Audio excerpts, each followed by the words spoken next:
नमस्कार दोस्तों, कैसे हैं। तो चलिए फिर आप लोग के बीच जुड़ चुके हैं ये नया गाना नया ट्रैक लेकर के। जी हाँ, आज का जो गाना है हमारा, ये गाना है शिल्पी राज के ऊपर। जी हाँ, जिनका बोल था कि कौनो तो विटामिन बाटे राजा रहुआ बोलिए में नहीं लिखी, हम आपको बता दे रहे हैं। तो ये आज का जो गाना है मेरा सैड सॉन्ग है। जी हाँ, बेवफाई सॉन्ग आज आप लोग के बीच लेकर आए हैं। तो ये मैटर में आपको बताया गया कि एक लड़की का शादी हो रहा है, तो वो उसका प्रेमी कैसे उसको मतलब गिफ्ट दे रहा है, क्या गिफ्ट दे रहा है आपको इसमें बताया जाएगा। हालांकि आपको बोल बता दे रहे हैं, दिलवा हमर ले ले जो यह डोलिया में। जी हाँ, तो ये इसका बोल है, आप इसका बोल डाल के गा सकते हैं। तो चलिए आपको बताएं आज अपना गाना कैसे लिखे हैं और आप इसको कैसे गाएंगे। पूरा वीडियो देखिएगा ताकि आपको समझ में आ सकेगा।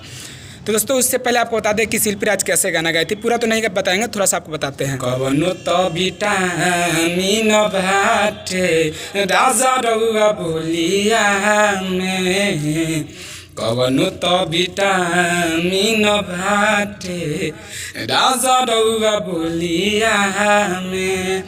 तो ये था उनका डमी, थोड़ा सा दिए हैं और कुछ अच्छा नहीं है, तो उसका पूरा देखिएगा तो टोटल समझ में आ जाएगा। तो चलिए बताएं आज का गाना कैसे लिखा गया है। तो दोस्तों, ये रहा मेरा मुखरा, आपको बता दें कैसे लिखा गया है। 17 साल तू तो साथ बितैलू, करत रहलू हमारा से प्यार हो, फिर आगे होगा अब अचानक कैलू सगाई, शादी क के ले जाई भातार हो। देखते इसको हम दोबारा गाएंगे, फिर आगे होगा नाम से ई तोहरे धर के ना माने कवनो बोलिया में, फिर आगे होगा दिल काढ़ के भेज देव जानू ले ले जई हर डोलिया में।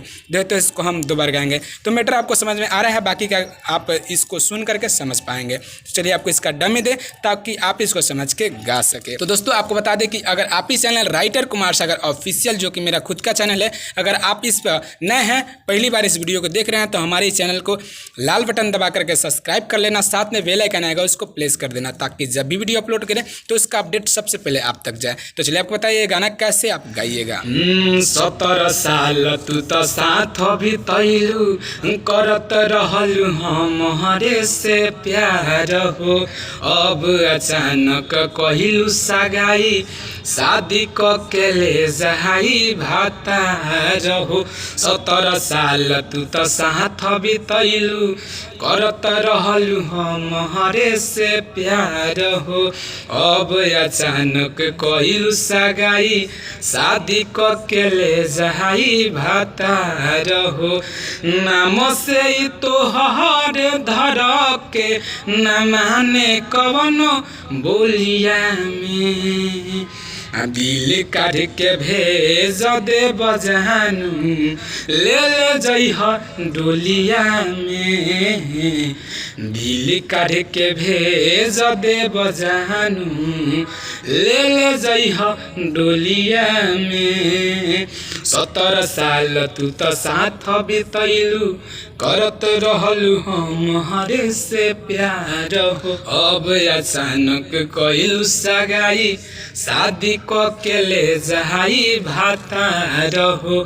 17 साल तू तो साथ बितैलू, करत रहलू हमारे से प्यार हो, अब अचानक कइलू सगाई, शादी क के ले जाई भातार हो। नाम से ही तोहर धर के न माने कवनो बोलिया में, दिल काढ़ के भेज दे बजानू ले ले जइह डोलिया में, दिल काढ़ के भेज दे बजानू ले ले जइह डोलिया में। तो दोस्तों, ये था मेरा मुखरा और इसका डमी भी आपको बताएं ये सैड सॉन्ग था, और कैसा आपको लगे ये ज़रूर कमेंट करके बताना। और हाँ, ऐसे गाने पाने के लिए ज़रूर हमारे channel writer Kumar Sagar official को सब्सक्राइब कर लेना। तो दोस्तों, आपको बता दें ये फुल और फ्री नहीं है। जी हाँ, अगर आप इसको गाना चाहते हैं, स्क्रीन पर जो नंबर दिखा जा रहा है इस पर कॉल करें। कॉल करने का समय वही रहेगा, सुबह 7 बजे से लेकर के सुबह 9 बजे तक, फिर शाम में 7 बजे से लेकर के रात को 9 बजे तक। इसके पहले इसके बाद ना करें। तो चलिए फिर मिले कल एक नए धमाल एक नए ट्रैक के साथ। तब तक के लिए जय हिंद, जय भारत, जय भोजपुरी समाज।